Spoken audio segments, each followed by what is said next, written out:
After my reaction has basically reached a stopping point, what I'm going to do is I'm going to do a separation through a technique known as decantation. So I'm going to slowly and carefully transfer the supernatant or excess liquid from my evaporating dish into beaker number 1, the very first beaker that we used. Now, what I also want to do is I want to use the water squirt bottle that I had, or that I have in my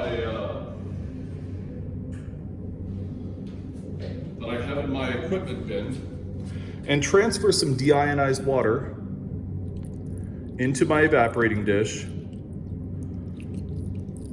to get anything else that's basically a residue from my evaporating dish into this beaker.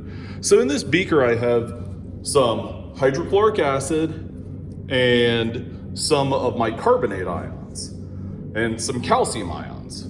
So what I want to do now is I want to determine, I'm going to set this beaker to the side, I want to determine the mass of the sand that is in my evaporating dish. Well, how do I do that?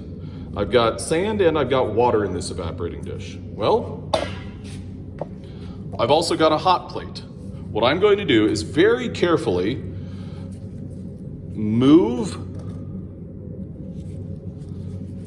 the beaker that I have on my hot plate, and I'm going to put my evaporating dish on here.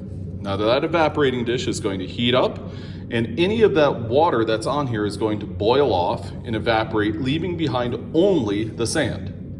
So just to recount, what that will give me is the mass of the sand. This Erlenmeyer flask right here will give me the mass of my sodium chloride. I also have the mass of my iron. So that leaves behind only the mass of the calcium carbonate.